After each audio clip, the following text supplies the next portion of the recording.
Saquen su Biblia, vayan al libro de Éxodo esta mañana. Éxodo se encuentra en el Antiguo Testamento, es el segundo libro en su Biblia. Si ve a Génesis, siga hacia la derecha. Si llega a Números, ha ido demasiado a la derecha, vuelve a la izquierda, Levítico, Números. Éxodo, vamos a estar en Éxodo capítulo 6 esta mañana.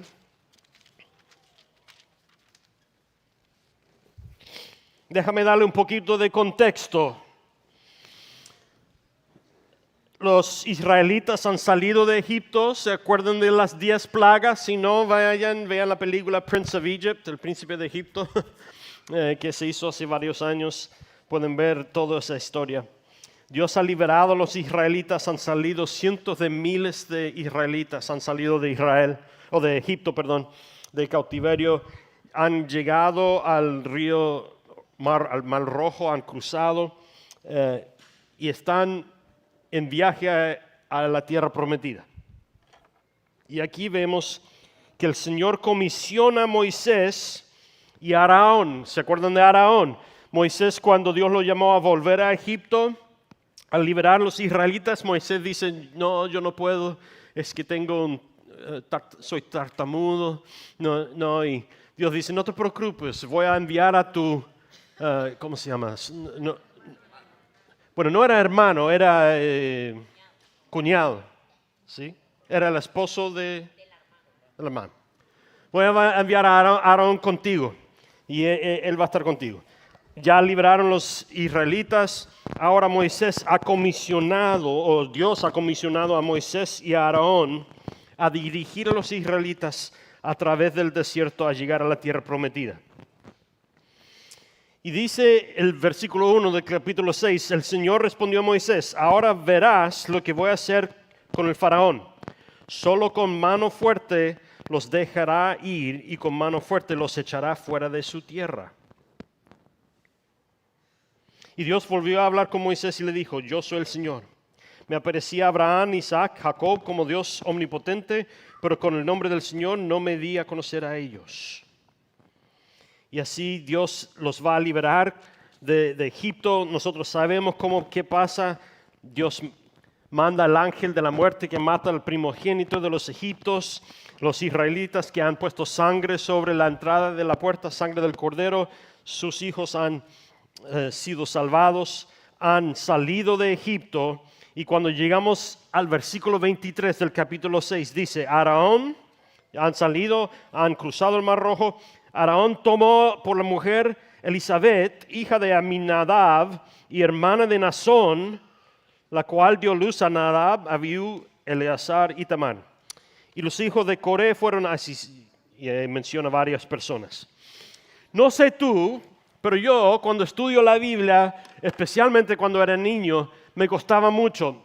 Quizás usted ha pasado, por ejemplo, por el devocional que nosotros tenemos aquí gratis para ustedes, que les ayuda a leer la palabra de Dios desde principio a fin en un año. Y para mí cuesta mucho cuando empiezo algo así, porque llega un capítulo como este y empieza una lista de nombres que no dan nada de contexto y tú empiezas a leer y si tú eres una de esas personas que está leyendo como yo, cuesta mucho seguir leyendo la palabra de Dios desde principio a fin a través de un año cuando llegas a capítulos como este, porque empiezan todos estos nombres y tú dices, ¿por qué? ¿Por qué poner todos estos nombres? No tiene nada de propósito. Yo no sé quién es este. Y sería fácil para nosotros pensar que estos son capítulos a los cuales, ¿sabes? Voy a ¿cómo se dice? Cheat. No, eso no, saltar es big jump ahead. But cheat, voy a hacer trampa, voy a engañarme un poquito, no voy a decir que lo leí de principio a fin, pero si realmente soy honesto, he saltado varias partes de la Biblia, porque llegó esta lista, salto a lo que vuelvo a la historia. Pero hay cosas muy importantes en los nombres. ¿Sabían ustedes? ¿Sabían ustedes que especialmente hoy día en este país hay muchos que se llaman científicos que dicen que el mundo no fue creado en 7 días, sino tiene 7,000 años de edad, sino que tiene millones de años de edad. Pero ¿saben ustedes que nosotros podemos mirar en la Biblia y estas listas de nombres, nosotros podemos ver las generaciones desde Adán hasta Cristo? Y podemos ver que han habido que el mundo solo ha existido por unos 7,000 años. Si miramos los nombres y las generaciones hacia atrás, podemos ir desde Jesucristo hasta Adán y ver que solo han pasado unos 5,000 años de Adán a Jesucristo. Ok. Entonces tenemos un problema. O creemos la ciencia e interpretamos la palabra de Dios usando la ciencia como verdad y tratamos de moldear la palabra de Dios para que resuene con la ciencia, o interpretamos la ciencia con la palabra de Dios. Y digo, ok, el mundo no puede tener billones de años. Bueno, eso tampoco es completamente honesto, porque Dios cuando crea a Adán como un hombre. Dios crea a Adán, sopla vida en Adán, y Adán tiene unos 30 años de edad. Dios también pudo haber creado un mundo en 7 días que tiene ya edad de billones de años. ¿Quién sabe? Pero yo no predico de eso hoy día. Eso es solo una razón por la cual prestamos atención a los nombres. Pero la palabra de Dios dice que es completamente, en el Nuevo Testamento, el autor de Hebreos dice que todo esto es útil para nosotros. Entonces todos estos nombres tienen importancia, no solo para ver las generaciones y ver la edad del mundo y ver que Génesis es un libro de verdad, no un libro metafórico o poético, pero también podemos ver cosas muy importantes. Y aquí yo quiero hablar de uno de estos hombres mencionados en la Biblia porque tiene importancia. Cada nombre en la Biblia tiene importancia, es útil para nuestra enseñanza, es lo que dice el autor de Hebreos. Entonces, yo quiero que presten la atención al versículo 23. Aarón, el cuñado de Moisés, toma por mujer Elizabeth, hija de Aminadab, que era descendiente de Jacob, y hermana de Naasón, la cual dio luz a Nadab, Abiú, Eleazar e Itamar. ¿Quién es este tipo Naasón? Yo quiero prestarle atención a este tipo esta mañana. ¿Por qué Dios menciona a este tipo en la Biblia? ¿Y por qué y cómo puede ser útil para nosotros? Jim y yo, cuando estábamos hablando ya en junio, hablando de que íbamos a predicar para el otoño aquí en Grace Fellowship, antes de que yo supiera que Dios me estaba llevando a otro lugar, estábamos hablando y una de las prédicas que íbamos a hacer era sobre este tipo Naasón. Porque decidimos estudiar quién es este hombre. Y este hombre aparece unos 4 o 5 veces en la Biblia. Entonces tiene importancia para nosotros, es útil para nuestra enseñanza. ¿Quién es este? ¿Cuántos de ustedes han oído de Naasón? Ya ninguno. Yo tampoco hasta junio. Pero es muy importante este señor. ¿Quién es este señor? Bueno, sabemos que es la hermana o es el hermano de la señora que se casa con Aarón, el cuñado el hermano de Moisés, y ahora Aarón es el cuñado de Naasón. Y para entender quién es este tipo, vamos a ver. Vayan hacia la derecha un par de libros y llegan al libro de Números, capítulo 1. Éxodo, Levítico, siguen hacia la derecha, llegarán al libro de Números, capítulo 1, el número grande. Y de ahí miran los números pequeños, esos son los versículos.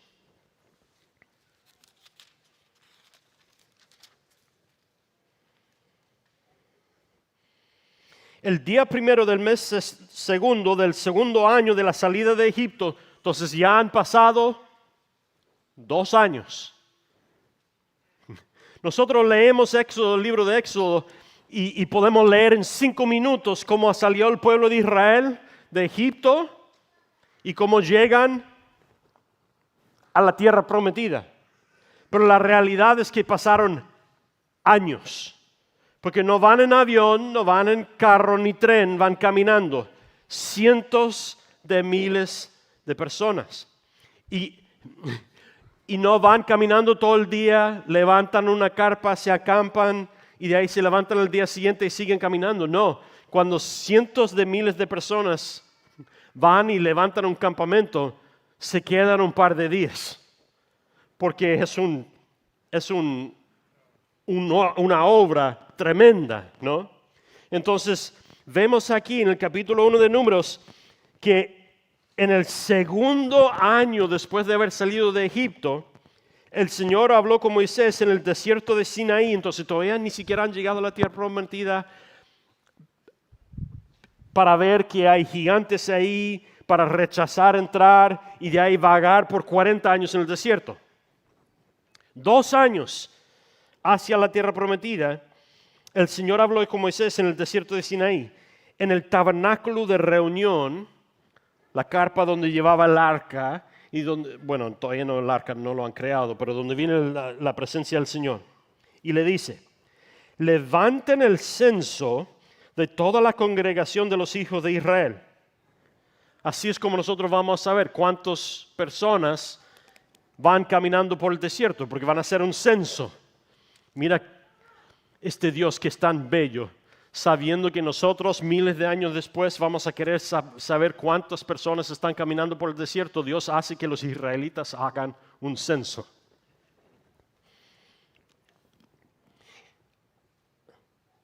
Levanten el censo de toda la congregación de los hijos de Israel. Cuenten los nombres de todos y cada uno de los varones y anótenlos por familias y por las familias de sus antepasados. Y Aarón y tú contarán a todos los israelitas de 20 años para arriba que puedan salir a la guerra, y los agruparán en escuadrones. Y con ustedes estará un varón de cada tribu que sea jefe en la familia de sus antepasados. Entonces hay 12 tribus de los israelitas. Y Dios, ¿qué tan organizado es este Dios? Qué bello es esta organización que viene de parte de Dios. Hey, si tú eres jefe en un trabajo, deja que esto te enseñe. Serás más organizado y más estratégico en cualquier obra que hagas en la vida, cualquier trabajo, si dejas que Dios te mande.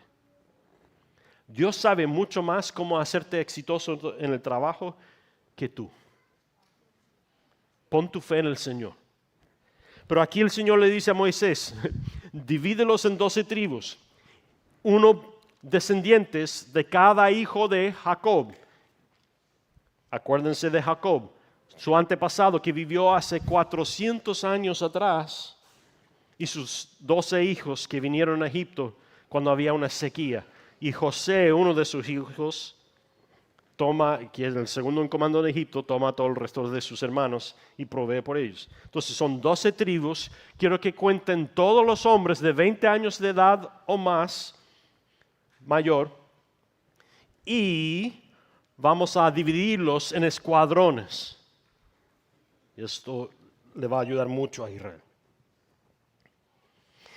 Versículo 5. Y estos son los nombres de los varones que estarán con ustedes. De la tribu de Rubén, Elisur, hijo de Sedur. Entonces Elisur será el líder de todo el tribu de Rubén. Y estamos hablando de miles de personas. Del Simeón, del tribu de Simeón, Selumiel, hijo de Sirusadai. De Judá, Nazón, hijo de Aminadab. Y sigue de de cada tribu, el líder de cada tribu. Pero vemos aquí mencionado otra vez este señor Naasón. ¿Por qué? ¿Por qué Naasón es elevado como el líder de Judá? Pues la Biblia no lo menciona aquí, pero gracias a lo que Dios ha enseñado a los israelitas aquí, a ser observadores de detalles y mantener una historia correcta, sabemos a través del Midrash. ¿Saben lo que es el Midrash? El Midrash es la tradición judía, o la historia del judío que fue pasado de una generación a la otra en cuento. Entonces, todo niño judío, cuando iba creciendo, se le contaban las historias del Midrash y tenían que memorizar las historias para poder contarlas a la próxima generación. Y de ahí, cuando empezaron a escribir los judíos, se escribió el Midrash para que estuviera en forma literaria. Y gracias a esta organización por parte de Dios, nosotros tenemos la Torah o el Antiguo Testamento y el Nuevo Testamento, porque los judíos eran muy detallados en cómo capturaban la historia para pasarla a la próxima generación. Entonces la Midrash son las partes de la historia de los judíos que nosotros sabemos no son inspirados por Dios como la palabra de Dios, pero aún son la historia de los judíos, de los antepasados. Y la Midrash nos cuenta acerca de Naasón. Cuando los israelitas están saliendo de Egipto y llegan a la orilla del Mar Rojo y viene el faraón con su ejército por detrás de ellos, la Biblia dice en Éxodo que todos empezaron a llorar y grimir porque pensaban que iban a morir. Y la Biblia dice que Moisés levanta su vara y lo mete en el Mar Rojo para que se parte el Mar Rojo. Y cuando mete su vara en el Mar Rojo, el Midrash judío nos cuenta que el primer hombre, la primera persona que entró en el Mar Rojo era Naasón. Es más, ¿saben lo que significa el nombre Naasón en el hebreo? Olas de una tormenta. Y Naasón es la primera persona. Moisés mete su vara en el Mar Rojo y se empieza a partir el Mar Rojo. Pero eso no pasa instantáneamente. Imagínese un mar frente a ti y las olas viene como una tormenta que separa el mar y las olas empiezan a levantarse y toda la gente llorando porque hay una tormenta enfrente de ellos, hay un ejército que viene por detrás de ellos, hay un fuego que está descendiendo del cielo por parte de Dios para que el ejército de Egipto no pueda llegar a ellos. Imagínense este espectáculo que están viendo los judíos. No sé tú, pero la mayoría de la humanidad estaría llorando, pensando que iba a morir, escondiendo su cara, qué sé yo. Pero no Naasón. ¿Qué es lo que hace Naasón? Sabemos que el Midrash, cuéntanos lo que hace Naasón. Naasón, que es un hombre que apenas tiene un par de años más de los 20 años, él es el primero y él va corriendo y entra en el Mar Rojo, según la historia de los judíos. Y él empieza a cruzar el Mar Rojo antes de que se parten las aguas.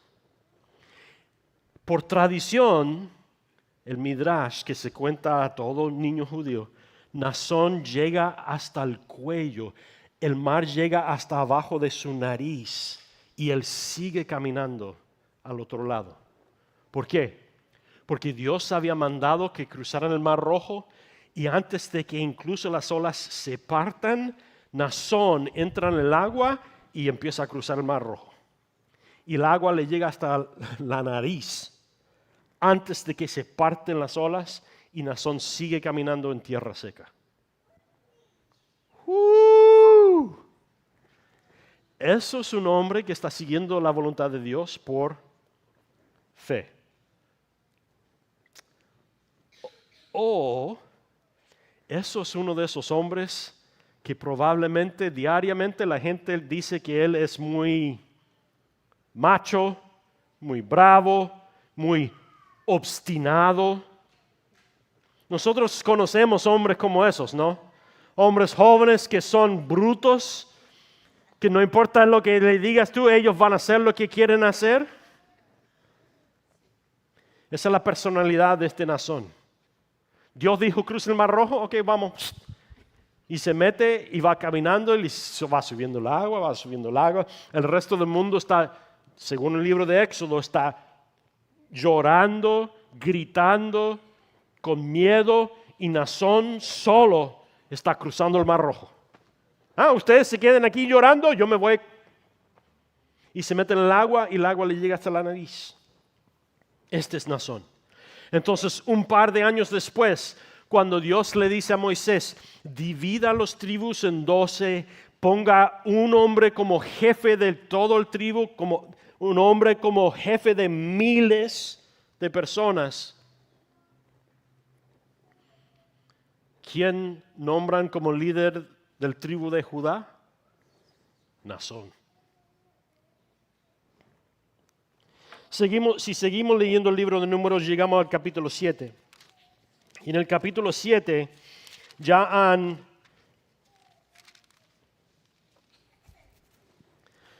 construido un altar dentro del tabernáculo que se levanta cada vez que se muevan. Y han terminado de construir ahora el altar para donde se mantiene la presencia de Dios y este tipo de cosas. Y dice el versículo 7, cuando Moisés terminó de levantar el tabernáculo, lo ungió y lo santificó con todos sus utensilios, y ungió y santificó también el altar y todos sus utensilios. Entonces los príncipes de Israel, ¿quiénes son estos príncipes? Son los 12 jefes de cada tribu. Los príncipes de Israel, los jefes de las familias de sus antepasados y los que eran príncipes de las tribus y habían estado a cargo del censo, presentaron sus ofrendas. Aquí vemos el primer culto de adoración ante el Señor. Y vienen, ¿quién es el primero en alabar? Son los jefes de los tribus. Y lo presentaron delante del Señor. Fueron 6 carros cubiertos y 12 bueyes, es decir, un carro por cada 2 príncipes y un buey por cada príncipe, y los ofrecieron delante del tabernáculo. Entonces el Señor habló con Moisés y le dijo, recíbeles esas ofrendas y serán para el servicio del tabernáculo de reunión, y tú se las darás a cada uno de los levitas según lo que requiera su ministerio. Y Moisés recibió los carros y los bueyes y se los dio a los levitas.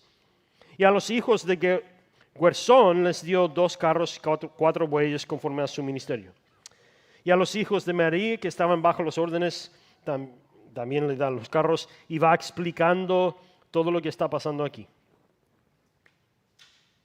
Pero si seguimos, llegamos al versículo 12. O 11. Entonces el Señor le dijo a Moisés, los príncipes presentarán su ofrenda. Entonces ya han presentado los tribus ofrendas. Ahora es tiempo que los jefes de cada tribu presenten su ofrenda personal. No por su tribu, sino su ofrenda personal. Entonces el Señor le dijo a Moisés, los príncipes presentarán su ofrenda para cada dedicación del altar, uno a la vez cada día. Y el primer día, ¿quién es el primer jefe que presenta una ofrenda al Señor? Naasón. Y esto es importante porque si volvemos hacia atrás, recuerden, Naasón no era el primer tribu. El primer tribu era el tribu de Rubén. El tribu de Judá no era el primer tribu. Pero ¿quién es el primero que presenta ofrenda? Naasón. ¿Y por qué es importante lo que leí en el capítulo 7? Cuando vienen los tribus, ellos dan bueyes y carros y todo esto. Pero miren lo que da Naasón de su propia economía.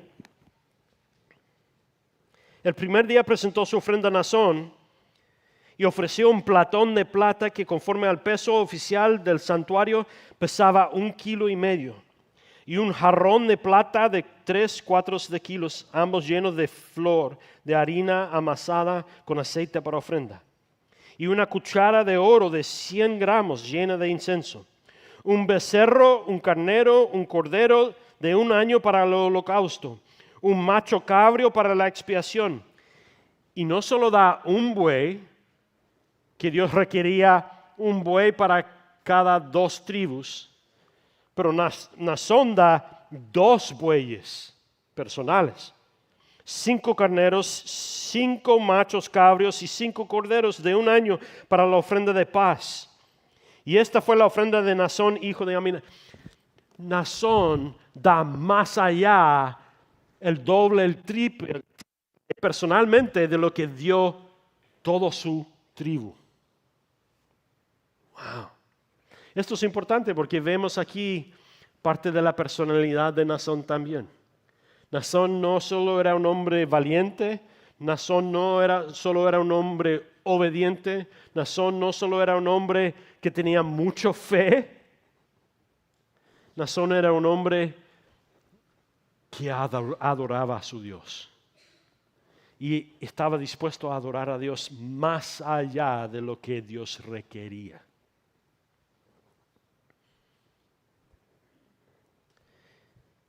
Si seguimos leyendo la Biblia, pero no lo vamos a hacer por tiempo, vamos a ver que las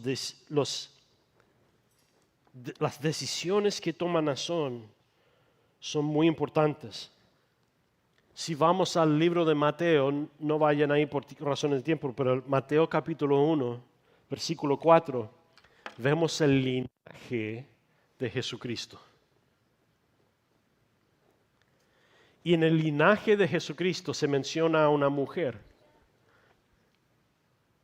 Y esa mujer era una prostituta que vivía en Jericó. Y sabemos por el Midrash que esa prostituta que vivía en Jericó era la hija, no la hija, era la hija de uno de los hijos de Naasón. En otras palabras, del linaje de Naasón viene Jesucristo. Del linaje de Naasón viene David. Del linaje de Naasón viene todo rey de Judá. Y del linaje de Naasón viene una hija que resulta ser prostituta de uno de los pueblos que conquistan los israelitas cuando entran en la tierra prometida. Y esto nos da detalles muy importantes. ¿Por qué?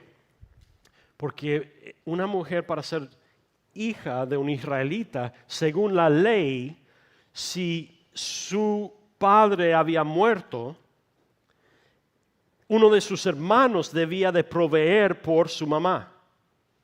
Y si no había hermanos, eso indicaría que su mamá quedó destituta, no tenía ni trabajo ni posesiones. Entonces, la única manera por que una mujer podía ganar dinero, si no tenía hombre familiar que cuidara de ella, era prostitución.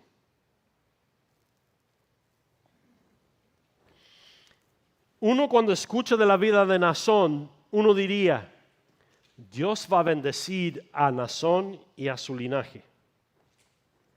Sin embargo, Dios obra de manera misteriosa, es lo que dice la Biblia. Y circunstancias entre el segundo año después de haber salido de Egipto y Naasón se levanta como jefe de Judá, entre ese tiempo y 40 años después, cuando los egipcios ya han vagado por el desierto por 40 años, Naasón ha muerto con toda su generación por haber desobedecido a Dios y no entrado en la tierra prometida. Por fin entran en la tierra prometida, y uno de los primeros pueblos que conquistan los israelitas al entrar a la tierra prometida es Jericó. Y cuando mandan espías antes de conquistar Jericó, dentro de Jericó, Josué y Caleb mandan espías dentro de la tierra prometida. Llegan los espías a Jericó y hay una señora que es una prostituta en Jericó que guarda a estos israelitas y ella dice, hemos escuchado acerca de las grandes obras de su Dios. Y todo el pueblo de Jericó está con miedo por las historias. ¿De dónde escucharon esas historias? Pues ahora sabemos de dónde. La hija de Nazón, siendo prostituta, trabajando ahí donde viene todo tipo de hombres, ellos han escuchado las historias contadas por esta señorita de las obras del Dios de los judíos.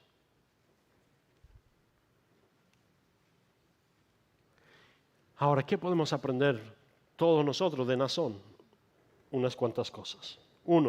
Número uno, deja que Dios te guíe en todo trabajo, porque Dios sabe mejor que tú cómo hacerte exitoso en tu trabajo. Deja que Dios te organice. Deja que Dios levante estrategias en tu trabajo. Rinde todo tu trabajo al Señor. Muchos de nosotros somos como múltiples personajes. Venimos a la iglesia y alabamos al Señor aquí y tenemos nuestra relación con Dios aquí o en casa. Pero cuando llegamos al trabajo, nos sacamos los anteojos cristianos y nos ponemos los anteojos mundanos, educados en cómo voy a hacer mi trabajo. Y dejamos a Dios en casa o en la iglesia. Y la primera cosa que podemos aprender de la vida de Nazón es que debemos de llevar a Dios con nosotros en todo lo que hacemos. Y dejar que Dios vaya por delante y venga por detrás. Y aun cuando no hace sentido, aun cuando todo el mundo está diciendo que la vida se va a la ruina alrededor de nosotros, nosotros debemos de seguir a Dios para adelante. Aun cuando las aguas van subiendo, seguimos obedientes a Dios. Aun cuando las aguas están a punto de pasar por la nariz y no podemos respirar, seguimos obedeciendo a Dios, porque Dios sabe mejor que nosotros. Y muchas veces, y nos lleva a la segunda que podemos aprender de Nazón, muchas veces la manera en que obra Dios no es la manera en la que tú y yo elegiríamos aprender nuestras lecciones.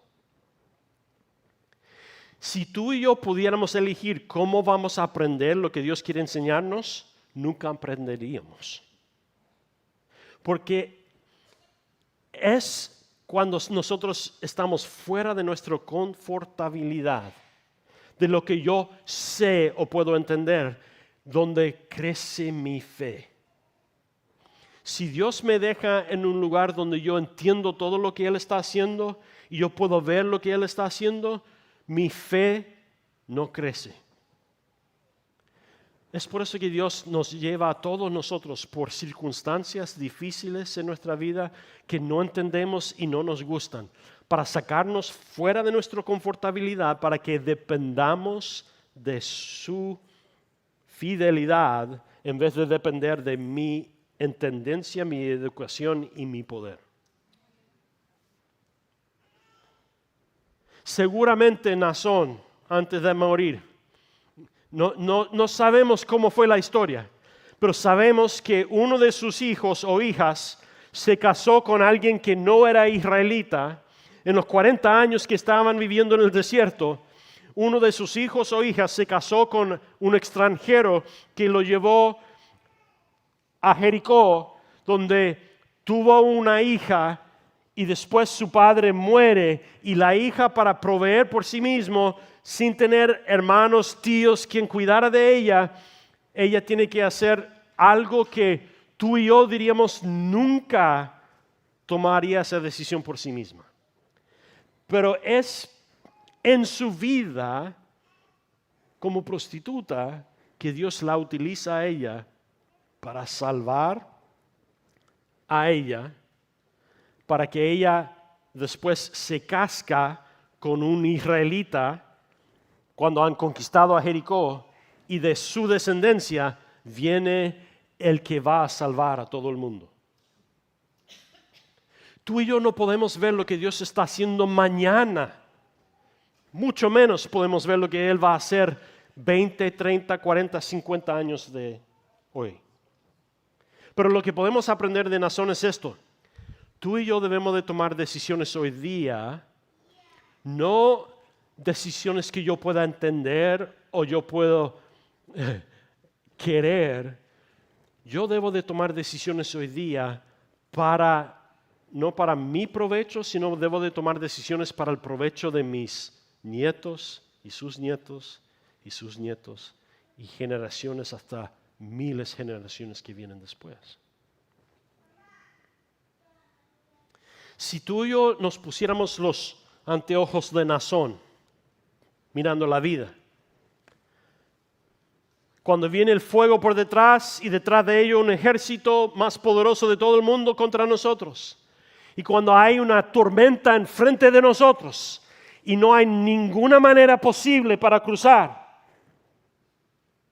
tú y yo debemos de poner los anteojos de Naasón y decir, yo no entiendo lo que Dios está haciendo, yo no lo haría así, yo no quiero hacer esto, pero Dios me ha dicho que cruzara el Mar Rojo, Dios me ha dicho que, y tú llena el espacio, que tome este trabajo, que pase por esta enfermedad, Dios ha decidido que yo pase por esta circunstancia con mi nacionalidad, con qué sé yo.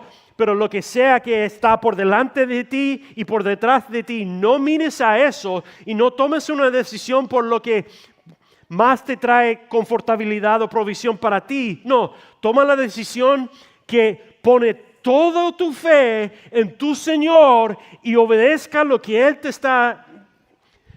Síguele a Él donde Él te está llevando, porque no se trata solo de ti, se trata de tus hijos y de sus hijos y de sus hijos y de generaciones hasta miles de generaciones. Es por eso que Dios luego, durante su tiempo en el desierto, Dios le va a decir a Moisés que Dios da maldición hasta la cuarta generación por nuestros pecados, pero da bendición hasta 1000 generaciones cuando nosotros respondemos en obediencia a Él. Entonces, yo no entiendo por qué Dios me está llevando a Pampa. Yo no entiendo por qué Dios me está sacando de aquí. Pero yo lo que sé es que es mejor para mí y mejor para ti. Y más que eso, es mejor para nuestros hijos de que yo me vaya. Porque Dios ha pedido que yo me vaya. Y ustedes no elegirían que nuestra iglesia estuviera en lo que el mundo diría que es una crisis. Pero aquí estamos. Aquí es donde Dios ha dejado que llegamos. Entonces tenemos una decisión que tomar. O puedo dejar que el rencor y la ira entren en mí y puedo abandonar la obra de Dios. O puedo decir como Naasón, aquí vamos, me meto en el agua. Y cuando las olas están subiendo, la tormenta se está poniendo mal y suben las aguas, voy a seguir para adelante con Dios. Aunque llegue a mi nariz y no sé si voy a poder respirar, voy a seguir caminando con mi Dios, porque es mejor morir con mi Dios que vivir 1000 años sin Él. O como dirá el descendiente de Naasón, David, es mejor un día en la presencia de Dios que miles otros fuera de ella. Yo seguiré a mi Dios. Y todos nosotros debemos de decidir como Naasón, yo voy a seguir a Dios, venga lo que venga. Cuando venga el COVID y me diga que no me pueda juntar en la iglesia a alabar a Dios, no. Aunque venga el gobierno y me diga, no, vamos a cerrar la iglesia. No, tú no puedes cerrar la iglesia porque la iglesia no es un edificio, somos nosotros. Cierra el edificio, nos vamos a alabar en la casa. Y el mundo me decía, no puedes hacer esto, el gobierno ha cerrado las cosas, el COVID puede matar. ¡Que mate!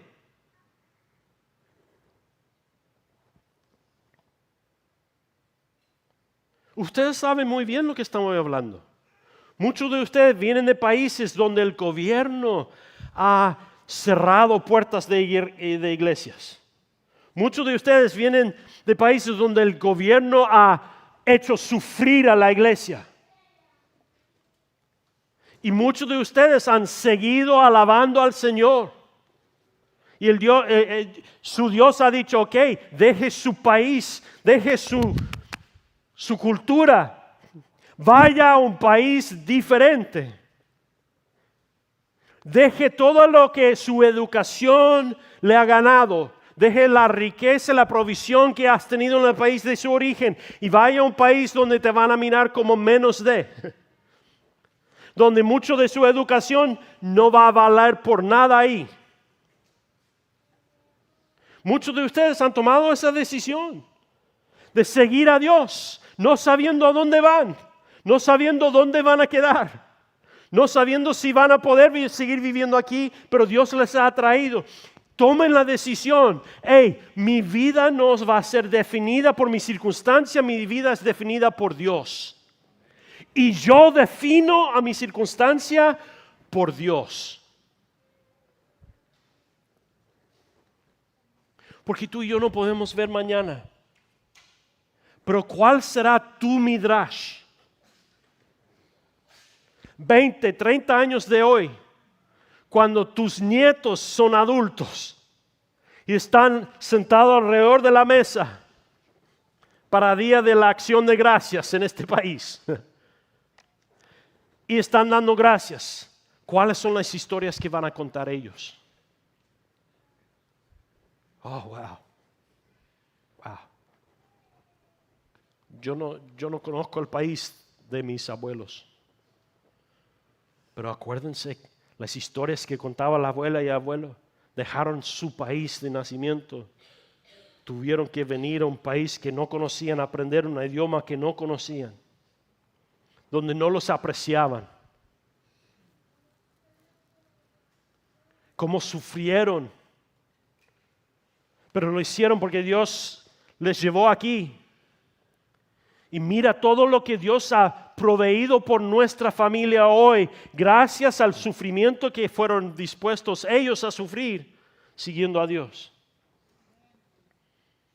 Y mira todos nuestros hijos y sus hijos que están alabando a Dios, porque ellos, aun cuando la vida fue difícil, ellos no abandonaron a alabar a Dios. Y nos enseñaron a nosotros a seguir a este Dios.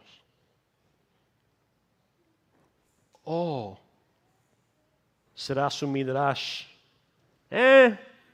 Ese viejo, loco, contaba sus historias. Cada vez que íbamos a comer a su casa, contaba sus historias de su Dios anticuado.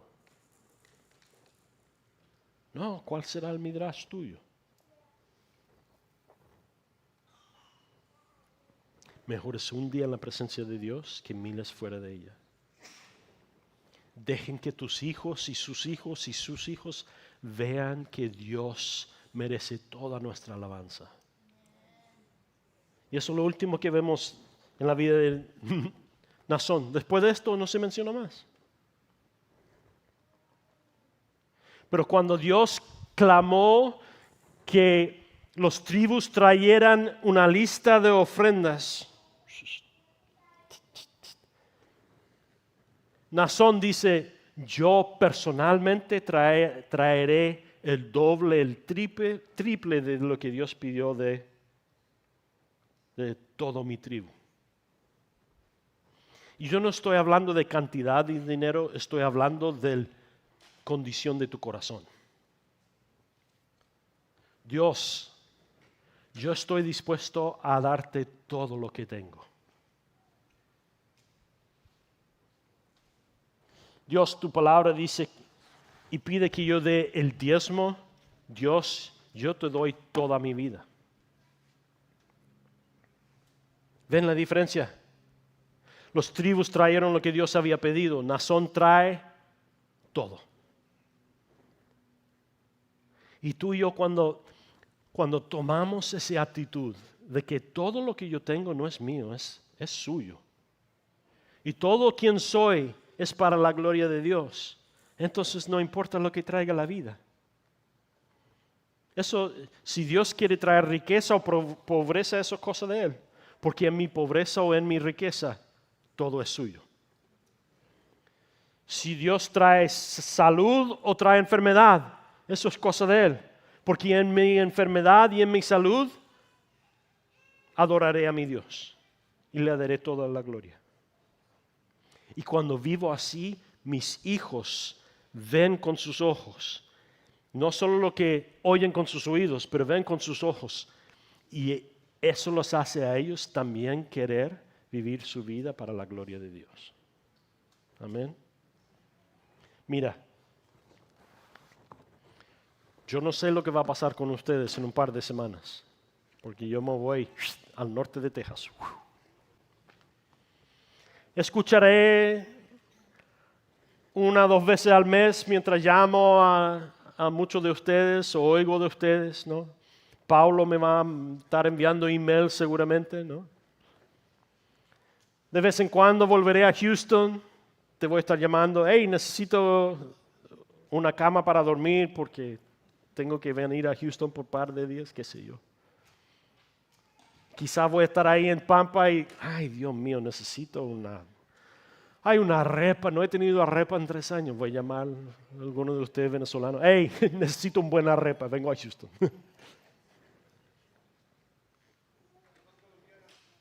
Ya.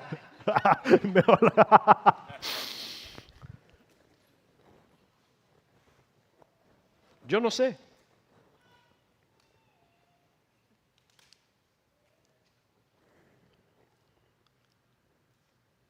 Pero yo he sido su pastor por 13.5 años. 13 años y medio.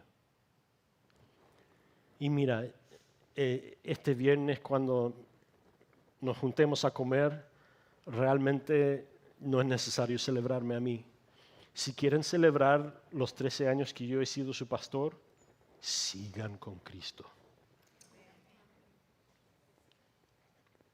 Hagan discípulos.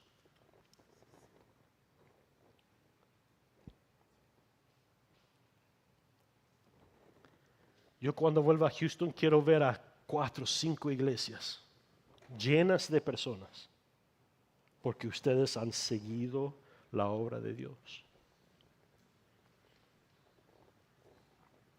Yo quiero escuchar del avivamiento que está pasando en Katy, Texas, que no puede ser contenido por un edificio, porque Dios está obrando en y a través de ustedes y la gente se está salvando, sus vecinos, sus colegas, su familia. Eso me celebra a mí, porque si hay algo de valor en mí no soy yo, es Él, es Dios. Yeah. Señor, nosotros queremos ser rendidos a tu señoría. Señor, queremos que tu Espíritu Santo viva en y a través de nosotros. Señor, queremos ser dirigidos por tus deseos y por fe, Señor, queremos caminar aún entre las aguas. Mientras más profundos crezcan, Señor, más por fe viviremos. De tal manera que nuestros hijos y sus hijos y sus hijos continúen alabando a tu nombre donde quiera que los lleves. Donde quiera que los esparces en este mundo, que lleven el Evangelio a los fines de este mundo, Señor. Para que un día, cuando estemos todos en el cielo juntos, podemos celebrar por fin todo lo que has hecho en y a través de nosotros. Señor, haz el midrash de cada uno de nosotros tu gloria, más que cualquier otra cosa, Señor. Que la herencia que dejemos a nuestros hijos no sean casas y carros y cuentas bancarias.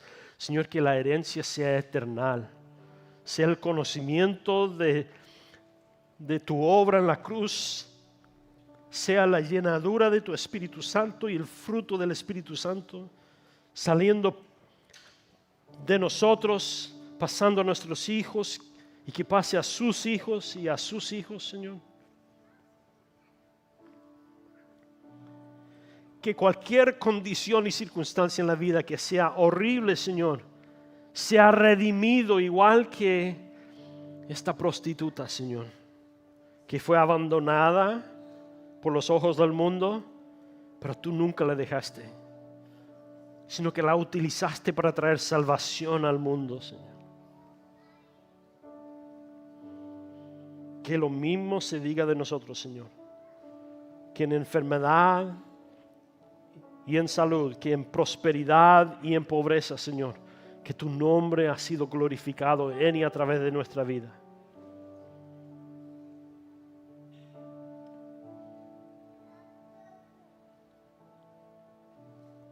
Que nuestro nombre sea escrito en el nombre del Cordero, como dice Apocalipsis. Y eso sea el recuerdo de las generaciones que vengan después de nosotros. Que nosotros fuimos hijos e hijas del Dios de dioses, adoradores de Dios, representando la semejanza de Cristo en este mundo que tan desesperadamente lo necesita. Todo eso se lo pedimos en el nombre de Cristo. Amén.